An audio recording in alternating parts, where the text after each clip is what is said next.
Welcome to our third episode, our Inspired live special for Work in Publishing Week 2024. Work in Publishing Week is a week dedicated to promoting careers in publishing for those considering career options. They might be coming out of school, university, or anyone transitioning into the world of publishing. Inspired is the leading publishing recruitment agency based in the UK, and we are here to bring you all the information you need throughout the course of this week to work out which area and which role might be best suited to you.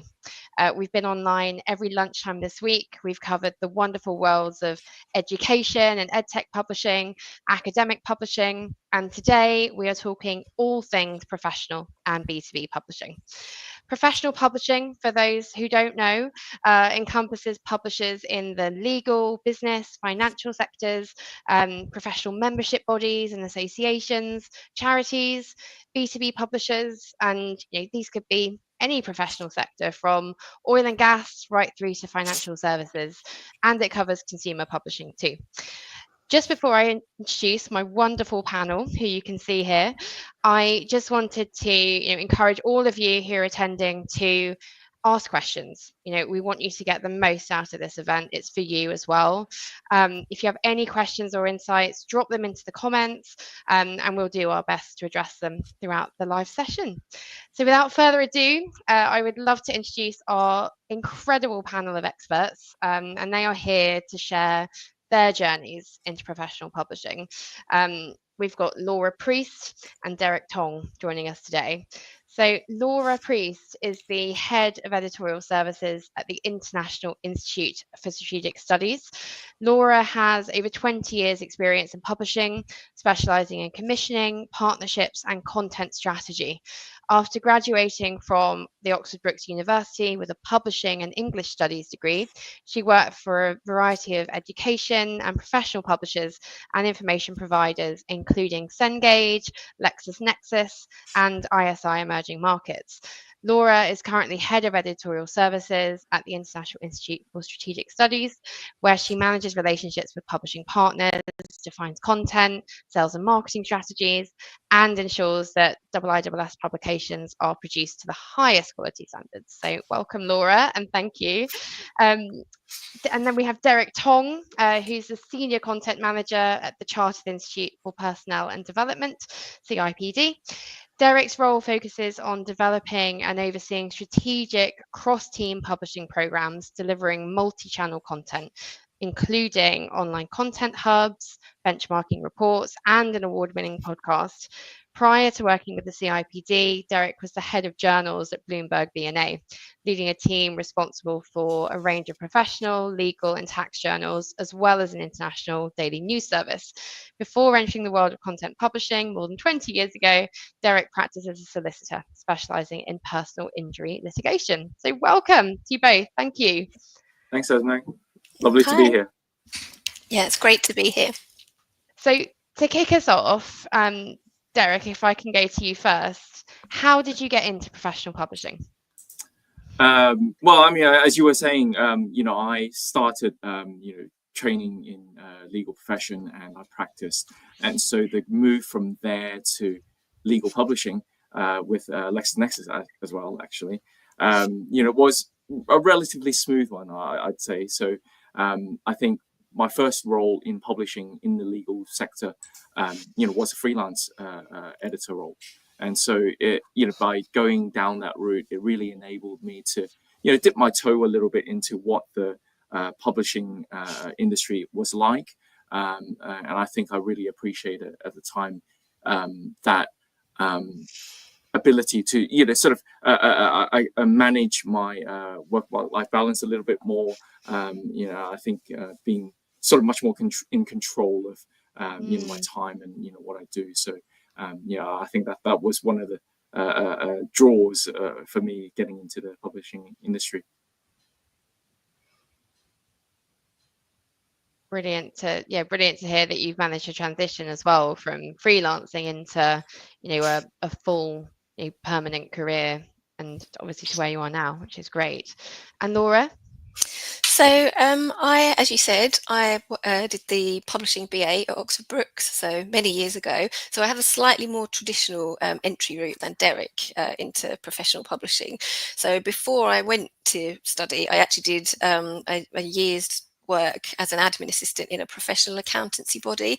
So I just wanted to get a little bit of work experience. And then I went and did the degree. And then when I finished, I applied for lots of editorial assistant roles and marketing assistant roles. I wasn't sure if I wanted to do marketing or commissioning, but I ended up working at Cengage, getting a role as an editorial assistant, and that was supporting some commissioning editors. One of the lists I worked on was finance, like undergraduate finance and accounting. Because I'd had that previous year's experience, it got me like a sort of foot in the door, because it can be difficult sometimes to get editorial assistant roles. But I will say you don't have to have that kind of background in professional publishing. I was just lucky that I had done something a bit similar to that.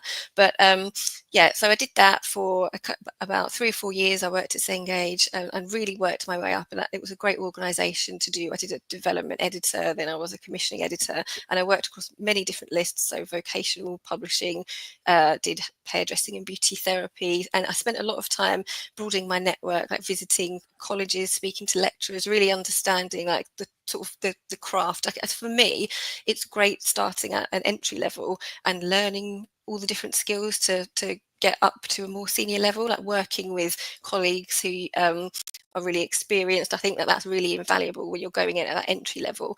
So after a few years, I decided that I wanted to work at LexisNexis, coincidentally where Derek worked, although not in the same, well, not in the same, at the same time. Yeah, exactly, not at the same time. And so I worked in the tax commissioning team for about 10 years. I ended up being a head of content acquisition there. So again, a really good career path where I was able to work my way up, and I worked in legal content for a while as well. And in that role, I did a lot of partnerships with corporates and other organisations, so we would publish their content for them.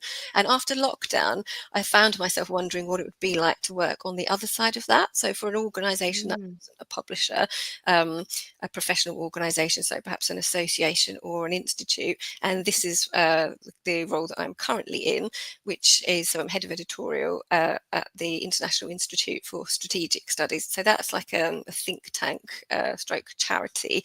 And it's a really different role for me. So to begin with, I'm managing an editorial team. Now, I've never been a copy editor before. Obviously, I've worked very closely with editorial teams in the past, but I think this is the beauty of professional publishing, that you can move into different areas.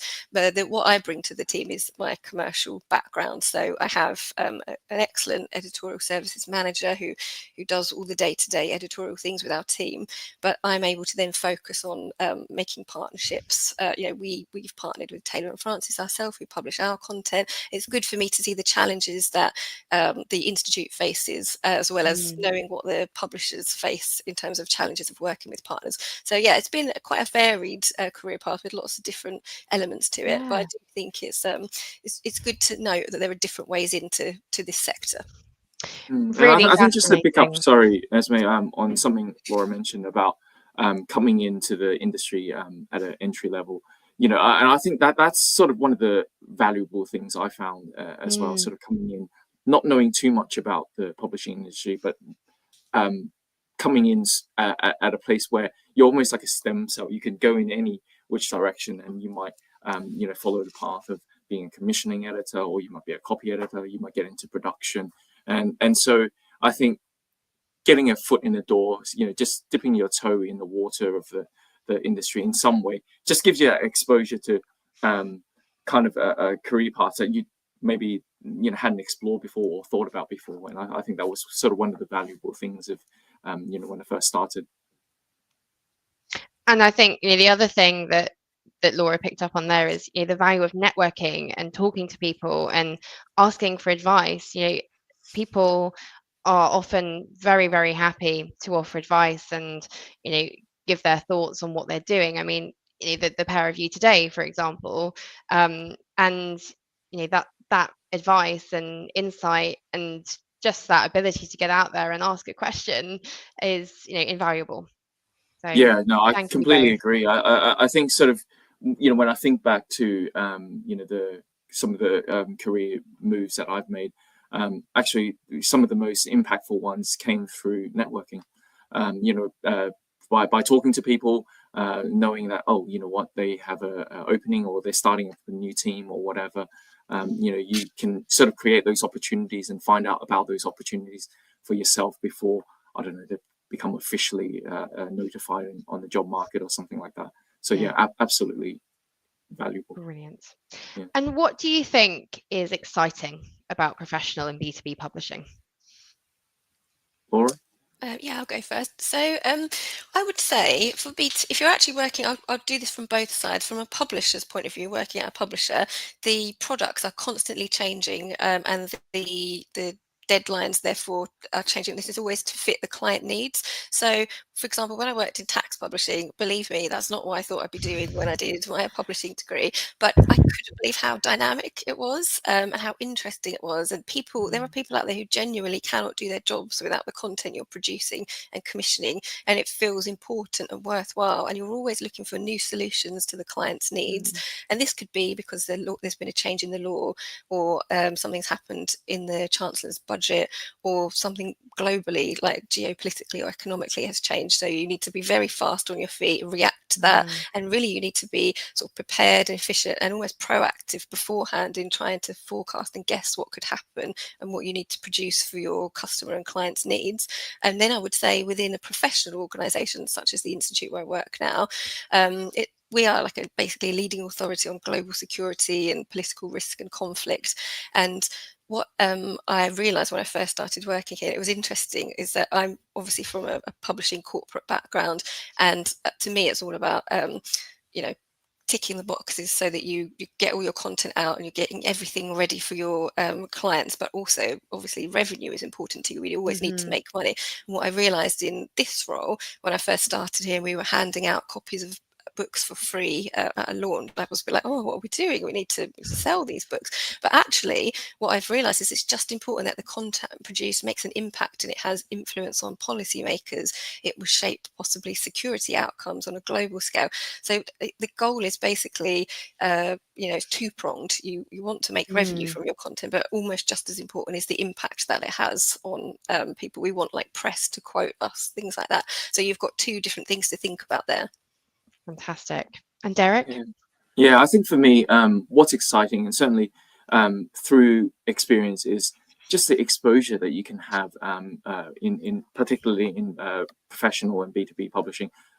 Exposure you have to such a wide range of subject matters, in terms of getting involved in and understanding and learning about different coming to grips with different subject areas, as well as meeting subject matter experts, working with really interesting people. Last week we were doing a podcast with the head of people in the UN, and so I think it provides those really fun opportunities to get involved in different things. And Laura's mentioned a couple of things like tax and legal as well.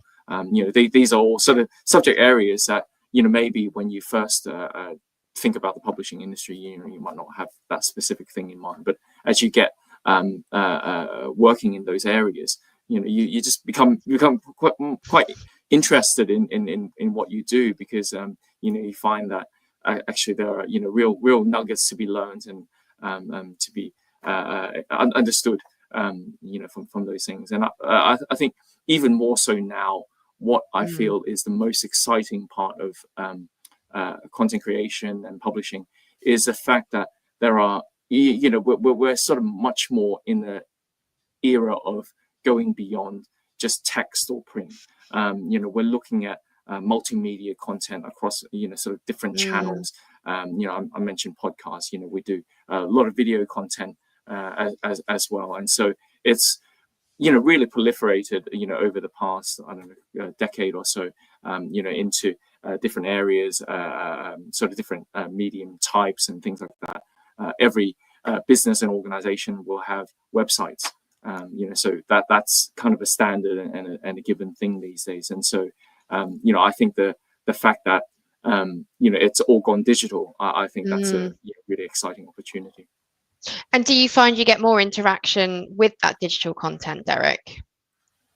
Well, I think Also where multimedia content, I should say.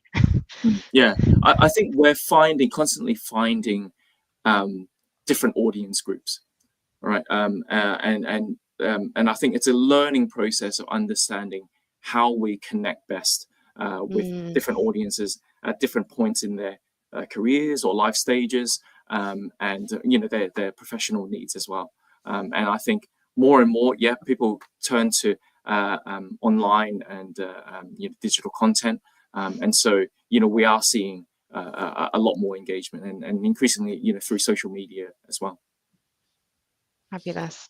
We've had a question, which I'm going to jump in with, from Ashka Tank. Thanks, Laura. Your point about the trade-off between revenue and publicity was so interesting. I was wondering how you measure the value of the exposure you're getting, or if it's even possible to do so. Oh, that's an interesting question. So actually, we have a comms team, so an external comms team, and they measure. So every day they'll send out a report that has any mention of the institute that's been in the press, and for us, we can see who's been talking about what, and sometimes we can even track decisions that have been made through policies for people that have read our content. So there are various ways that can be done. We also sometimes we'll do ad campaigns on LinkedIn, even Facebook, which was unbelievable to me that actually Facebook is a source that a lot of people use for marketing these days. But we'll do ads just with pieces of content, not things that we're selling, and then we'll see a real spike in the engagement on our website. So we're very, very into monitoring everything that goes on our website. As Derek has said, what's interesting is we thought, we're talking about things being digital, everything being a bit more digitally focused these days. We thought that you assume everyone looks at content on their phone, but there are certain types of content that still people only look at on a desktop or laptop. So it's very much a case of just monitoring everything constantly, and we need a good communications team for that, and luckily we have an excellent one. Fantastic. And a question for you as well, Derek. Love that you've won awards for your podcast. Who's been your favourite guest so far, and who would you love to have on?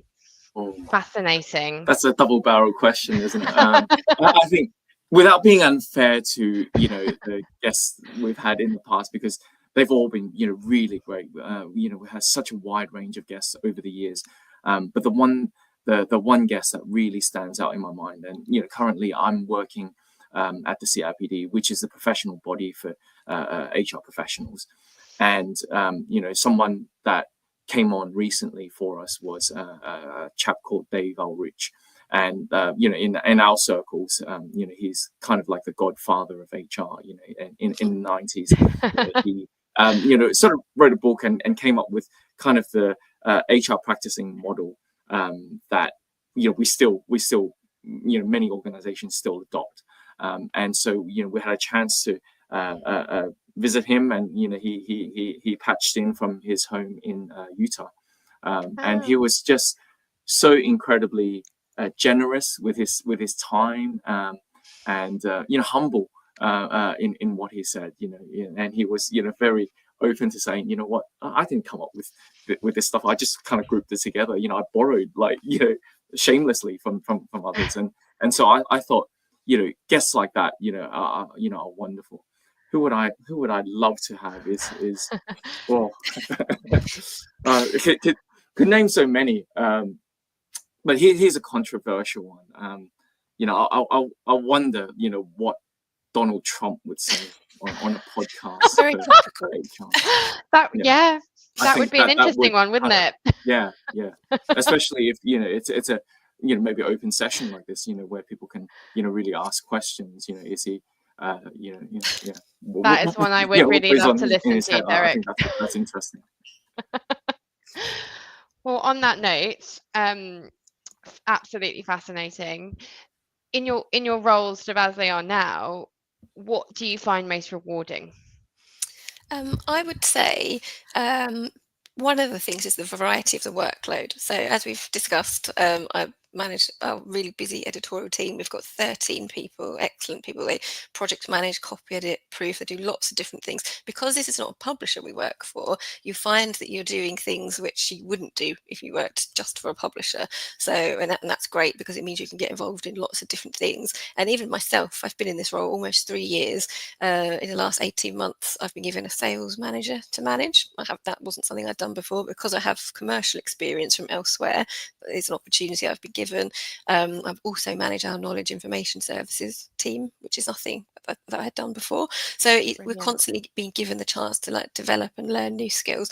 And I would say, you know, there's people in other parts of our business that have come from publishing. So there's people in our comms team, for example, that have worked for publishers. So there's a lot of us around who have worked at various different publishers, and we've moved into this sector, not always from professional backgrounds either. And I would also say, like everywhere else, our organisation obviously has a real digital focus at the moment. And so because of that, the teams are very cross-functional. So it's not siloed. You're working with different teams almost every single meeting that you have. You're not just sitting down copy editing or being a comms person or being a designer. You're all working on different projects as cross-functional teams, which I think is just so invaluable. And personally for me, I can get involved in both strategic and operational activities. It's not like one straight path. It just means there's a lot of different things you can do. Like no 2 days will ever be the same, even when the books that you work on are annually published. And I would say this the same when I worked in LexisNexis publishing as well. That was an annual list, but everything moves so quickly that you just have so much to do. And also I would say finally on this, that the main thing that's rewarding is that you feel like the work you're doing is making a difference. So the events and the content that we produce at the Institute, I think really makes a difference to the clients and the end users. And it goes back to that impact piece as well, which I'm sure is similar for you, Derek. Yeah, I think impact is a big one. You know, I think there are probably, you know, other things that make it rewarding. You know, from a very you know, sort of commercial and maybe kind of you know, just how well the piece of content is doing. You know, when you see the uptick in number of people liking it, sharing it, or commenting on it. You know, there you know, always is a moment of, you know, a little moment of pride that you think, oh, actually, you know, people are finding the content that we produce useful. You know, or if you see a kind of relevant uptick in sales of a product or things like that. But I think it really is the impact piece that makes it the most rewarding thing. I think, Laura, you mentioned in your answer previous, you know, the fact that, you know, sometimes you produce things that, you know, professionals actually, you know, hold as a kind of Bible. They can't, you know, do their jobs really without it. And I think it's when you have moments like that where you really feel the content that you have produced has, you know, made a difference in the person's role or their professional function, or they've really felt like, actually, you know, I couldn't have done without that content. You know, example, you know, we recently worked on CRPD. You know, I was tasked to produce a content hub around the coronavirus, you know, at the time of the pandemic when it was first coming through in 2020.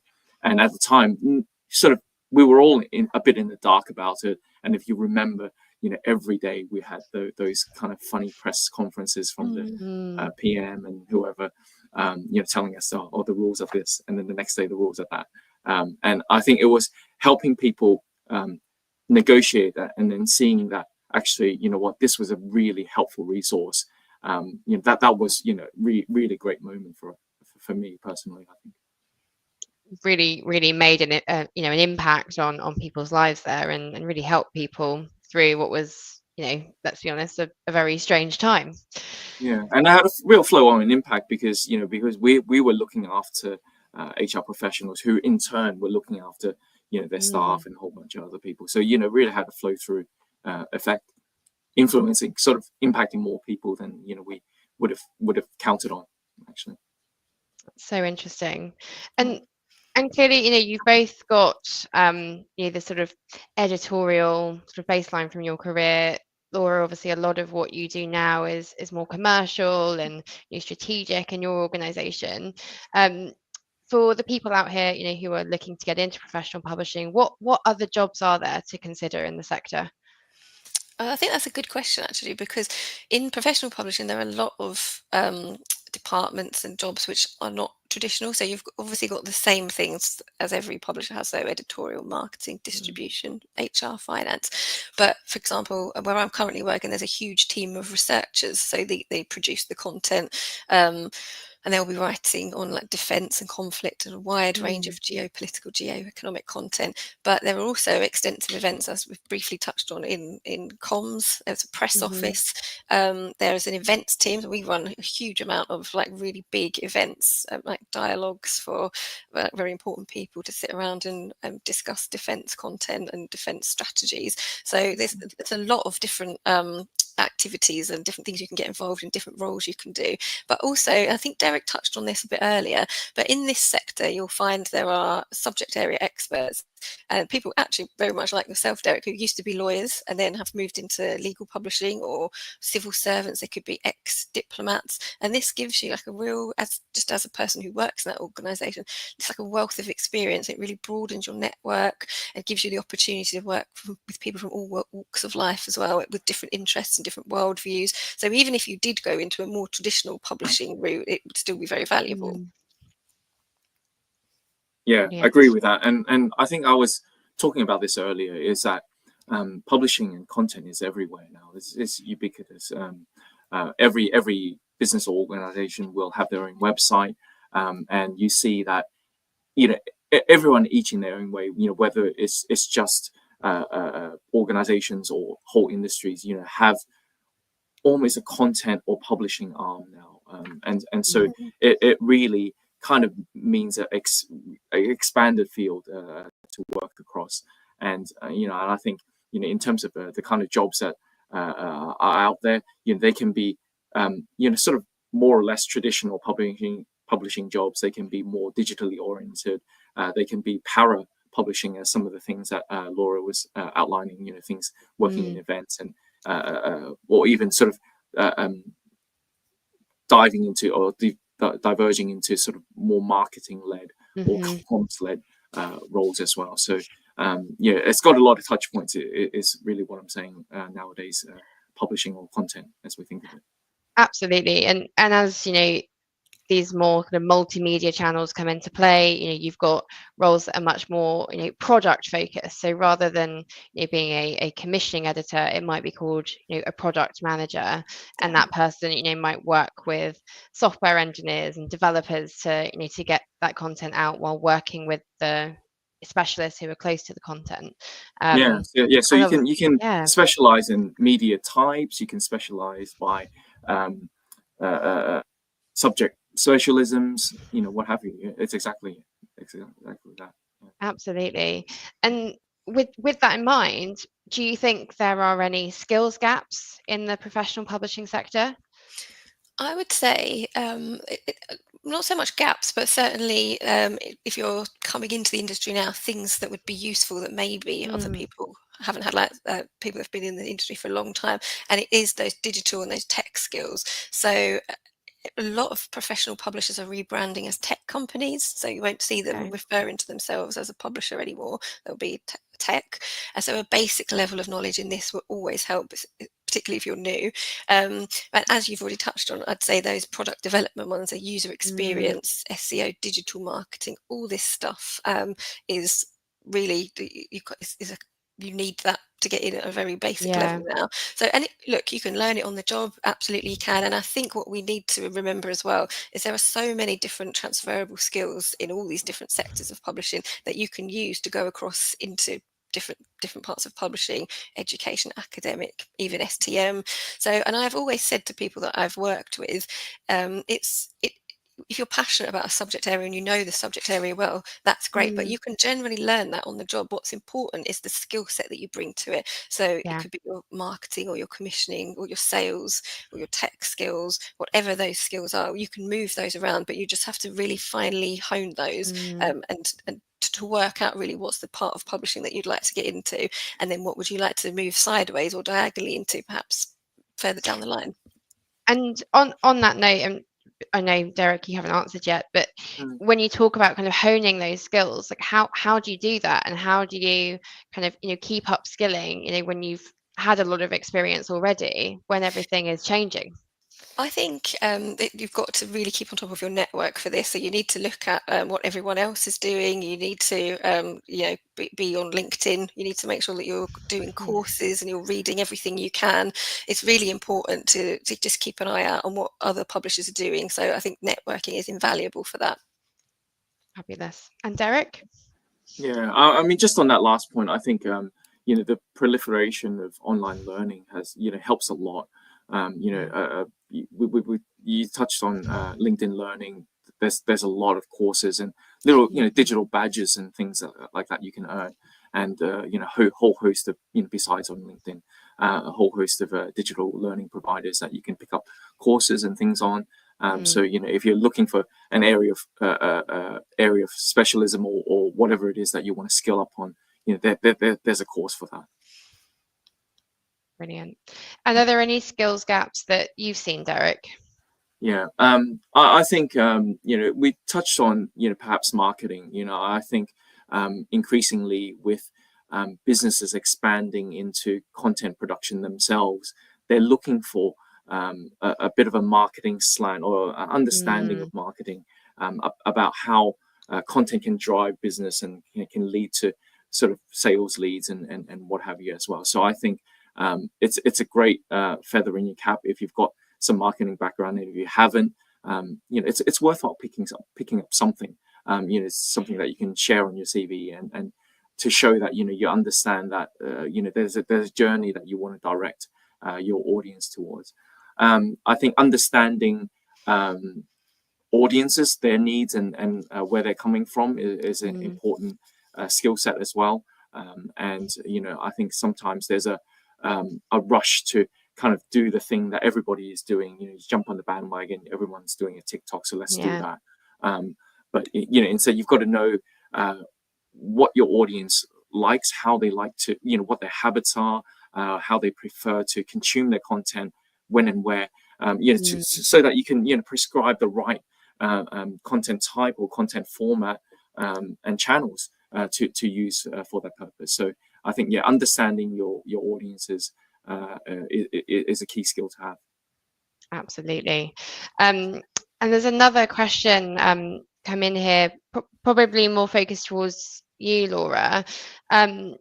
So you mentioned about obviously changing the nature of a role profile, and obviously you mentioned around the research assistants that you have at IISS. What could an entry-level role look like in that kind of organization? Could you move from a research assistant to an editorial position, for example? Yeah, so it's interesting actually, because often I find that people want to do the other way around. So we get a lot of applicants for our publishing roles where people actually want to be researchers. But I would say you absolutely could move from research into publishing. You just need to be someone, as we know, who's got real attention to detail.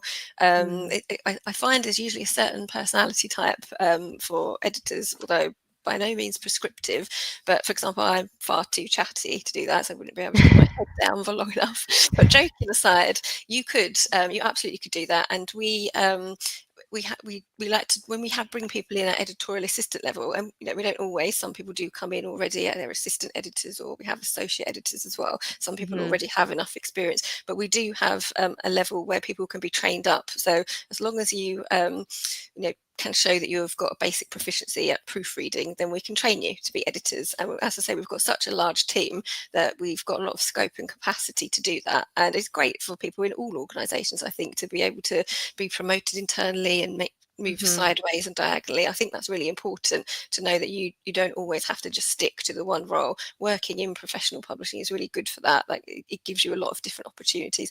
In fact, when I worked at Lexis many years ago, the HR director, in fact, no, she was the sales and marketing director, moved over to become an HR director. And those are two very different functions, but they wanted to show that in this organisation, this is what we do. And I think many professional organisations will do the same. That's fantastic. And what should someone be doing, to stand out and make that impact in their early career? Like, what do you want to see when you're sort of seeing these early career individuals come through? Derek? Yeah, Sorry, Laura. I think there's a point about networking. I just kind of want to loop back on is we mentioned the importance of networking, and I think one of the keys to being able to move around once you're in an organization to different roles is actually the networks that you create internally within that organization. And I think Laura, you might be a standout person in that respect, but like for most editors, coming to the industry, we have a degree of introversion. I think we like books, we like to get our head down to edit and read and things like that. And so if you are kind of more along that kind of lines of personality and things like that, you really have to get out of your comfort zone and push yourself out there to do that networking, to see those opportunities develop and to see where they might be, create those connections. So I think that's absolutely essential. I think that's a really good point, actually, talking about introverts and extroverts, because you can be either and be excellent at any of these roles. You could be a very senior director and be introverted. So it's just so as long as you're able to get out of your comfort zone and spend that time with your team, talk in front of everyone, lead, you can do that. So I think I would encourage everyone not to think, oh, I'll have to do a slightly more quiet, heads down role because I'm an introvert. That's not the case at all. So there's space for everyone. Fantastic. And a lovely question from Verity, which leads on really nicely to what we've just been talking about. But what do you look for in a standout candidate application from someone who is applying to an early careers role in your organizations? And is there anything in particular that catches your eye or makes an application a winner? I would say enthusiasm is a big one. If you're someone that doesn't yet have a lot of work experience, and look, we all have to start somewhere, so we don't all have a lot of work experience. It's how you talk about the role and how you talk about a passion for wanting to work in the particular industry, and then how you talk about your transferable skills as well. Because as we've touched on before, you could have spent a lot of time working in retail previously, or something that you might think is not relevant at all, but those are like great communication skills that you got from a job like that. That's a job where you've been like really organized, where you've had to talk to people, like all kinds of things. So just remember your transferable skills, apply them to the job ad, really look at what we're asking for in the ad, what are the skills required and what are the tasks required, and what in those tasks makes you think this job is right for me, and say what you can bring to the role. Wonderful. I heavily agree with that. It's about a candidate being able to understand what I'm looking for as a recruiting manager or hiring manager. Have they understood the role, and even where they might not have had the exact experience the job ad might have said, have they tried to apply this transferable skills they do have into how they might solve for that shortfall in terms of the actual experience, because they understand what we're after in the role. I think being able to apply that understanding and being able to demonstrate that is a standout thing. And I think once somebody starts with our organization, I think the thing that I really do look out for is whether people are really switched on, whether they're their antennas are out, listening for opportunities, looking at ideas, ways that we can connect, work with other departments and various things like that. How well they bring all of those things together, I think makes a individual really stand out. Yes, I think that's a good point. Once you're actually in the role, what things that make you stand out? Again, it comes for me back down to networking as well. Like if you get to know people in lots of different teams, what you want is for those people to be able to come to you and say, "Oh, I know this person. They're really good at X, Y, and Z. Or they're reliable, or I know that they'll help me with this." And even if it's something that you've never done before, like putting your hand up to do things, and there's a balance. Obviously, you've got your own work to do, but just showing an interest in what other people are doing. I think really gets you noticed at work. Yeah, ask questions. Yeah. Turn up, pay attention, Fantastic. ask questions. Yeah. That's brilliant advice. Love that. And I think this is a question we could probably spend all day on, but if you could start your career again, what would you do differently? or would you do anything differently? I would say I would probably, because it was quite a long time ago that I started my career, I would probably do something digital. I would make sure that I knew how to do that. So for me, I'm still learning like every day new digital things. So yeah, I would make sure that I did that. To be honest, I've always really enjoyed working in professional and education publishing. If you'd asked me this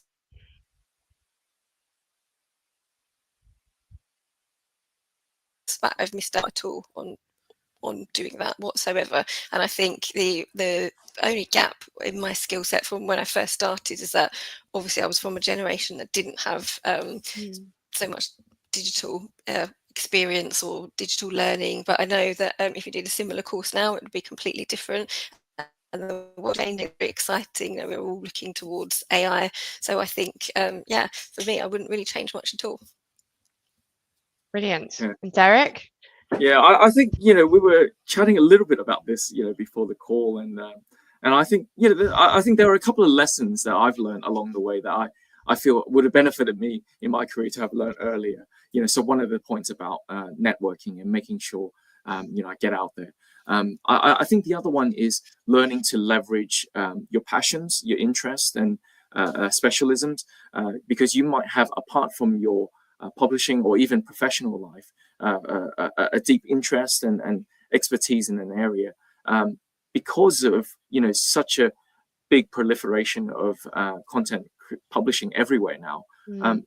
Leverage those skills and knowledge that you have, and who knows, you might end up, you know, working in a industry that you really enjoy, but in a publishing role. So Yeah. you know, I think definitely try to do that.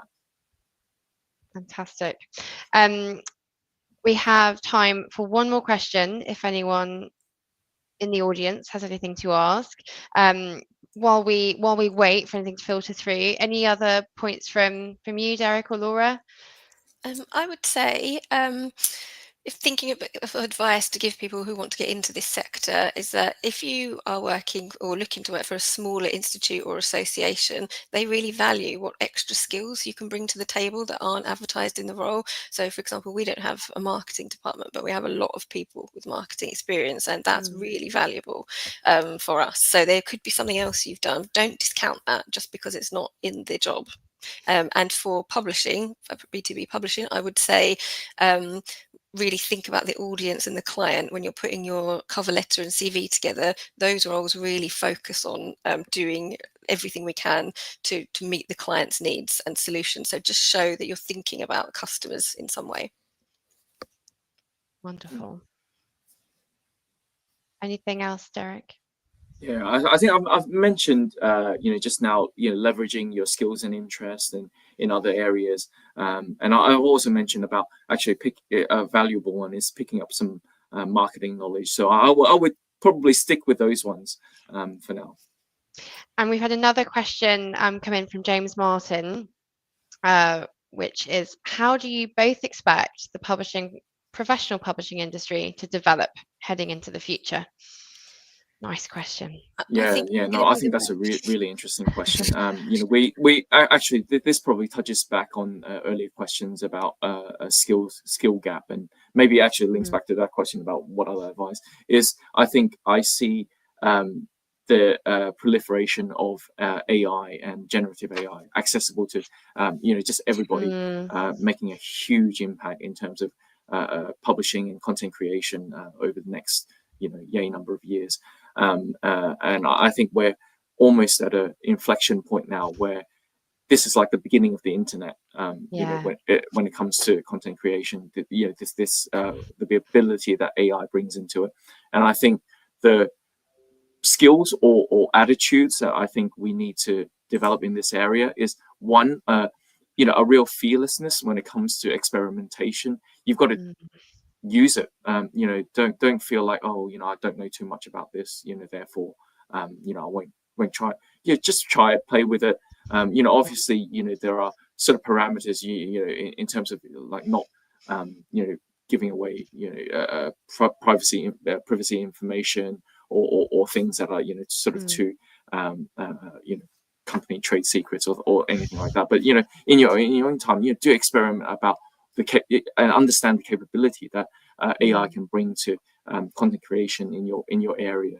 There's some fantastic tools that these days, you can enter a topic, it'll create a movie trailer or a podcast for you even.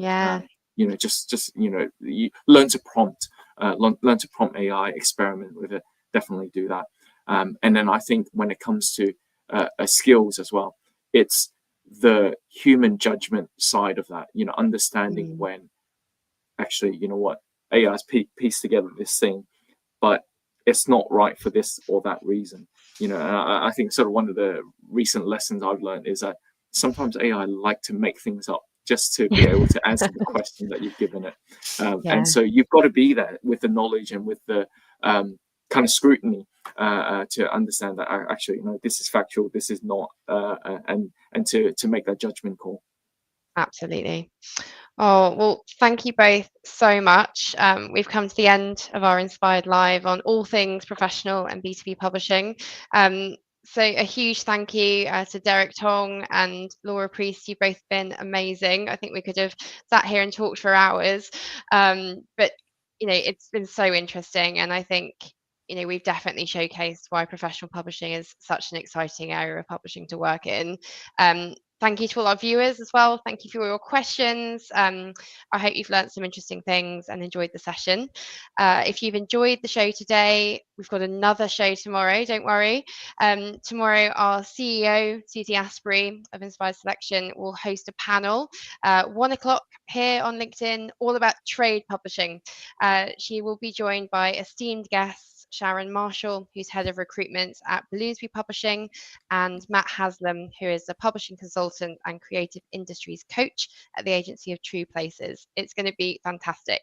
So until tomorrow, thank you everyone again for joining us, and bye for now. See you later. Bye, everyone. Bye. Bye.